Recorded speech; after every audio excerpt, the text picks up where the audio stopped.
Hello, welcome. I am Bob Pixley, and this is another episode of Trumpet Tips, everything there is to learn about the B-flat trumpet, what I have one right here. And today we're going to be talking about mutes, more specifically cup mutes and straight mutes. These are the two most common types of mutes that are used with a trumpet. Now the first mute I'm going to discuss is the straight mute. It looks like this. It's kind of conical in nature, and it was named after its inventor, country crooner George Strait. And the purpose of a mute in general is to change what we call the timbre of the instrument. It doesn't just change the volume, it changes the overall timbre of the instrument. A straight mute has a specific effect on a trumpet or a cornet in that it makes it sound very much like a orchestral oboe. It's kind of a pinched and unpleasant sound, but it's very useful for cutting through the orchestral texture, and composers have made good use of that over the years.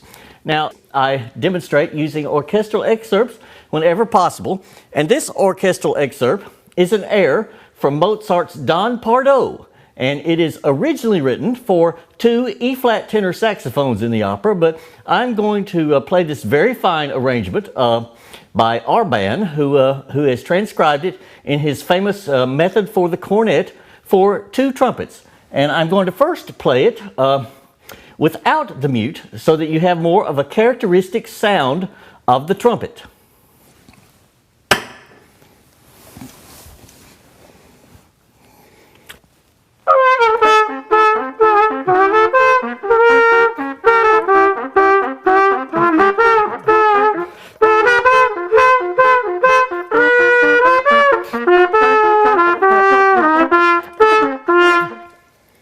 Now, I'm going to play the identical passage using the straight mute, and you will see how it not only changes the volume of the instrument, but the overall timbre as well.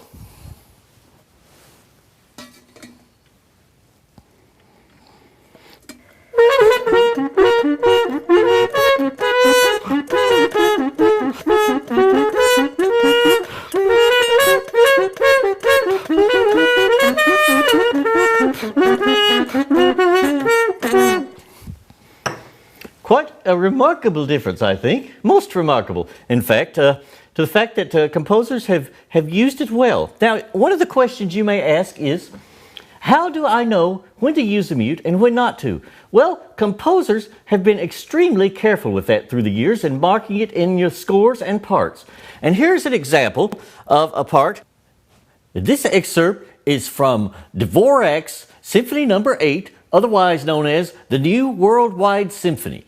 And you will notice that it says in C, and in C means that you put in the cup mute in C. C is short for cup mute.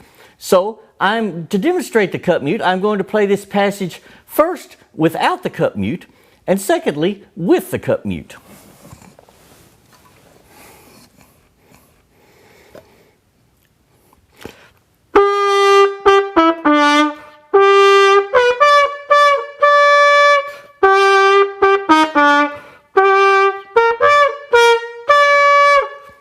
Now that's a very typical trumpet sound as always, and it's marked with 3 Fs, which is extremely loud.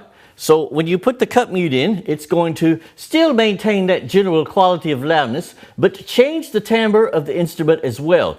Now, before I do that, there are 2 important things to know about cup mutes. One of them is, they are much more simple in nature than a regular mute. As you can see, you can use an ordinary coffee cup or piece of crockery that has the same shape, so there's no need to go to a music store and buy a cup mute ever.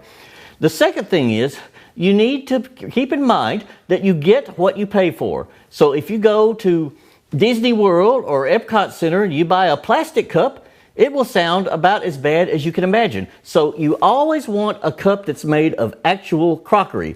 This cup from New York has served me very well over the years, and I have always enjoyed playing with it because of the unique sound that it gives my instrument. Now, I'm going to play the same passage in C with the cup mute in, and you will see how it changes the sound.